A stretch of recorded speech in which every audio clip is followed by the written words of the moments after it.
Recession looms in the UK after the economy shrank 0.2% during the 3 months from July to September, as soaring prices hit businesses and households. Finance Minister Jeremy Hunt has warned that the tough road ahead will require extremely difficult decisions. Let's talk to Marc Ostwald, Chief Economist and Global Strategist at ADM ISI. Good to see you again, Marc. So the UK's heading into recession, no real surprise there. Will it be very challenging, as the Bank of England suggests, or is there anything here to smile about? I think there's two ways of looking at this. The Bank of England's forecast is probably too pessimistic. That said, I can see the UK economy stagnating or shrinking modestly for a protracted period of time, perhaps 12 to 18 months. Much of that really depends on what Mr. Hunt announces next week and what goes on elsewhere, particularly in Europe and in North America. Speaking of which, why is the UK struggling more than other large economies? I think that some of this is optical. You have to, the better performance from Germany in the third quarter of this year really is just testament to the weaker performance in previous quarters. There's a lot of base effects involved.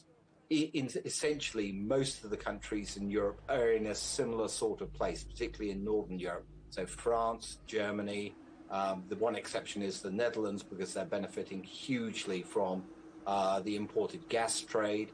But otherwise, most economies are struggling because of inflation, above all. And to a certain extent, because of the slowdown in demand in China. I mean, that's particularly hitting German economy. So the UK, I would say, is to a certain extent suffering more because inflation is slightly higher, but it's really very fractional. But also, it's got this whole problem with a very small workforce, and a workforce which basically at the moment isn't big enough to accommodate companies that are in a better place and want to expand because they simply can't find the staff. And that's actually proving to be quite a headwind.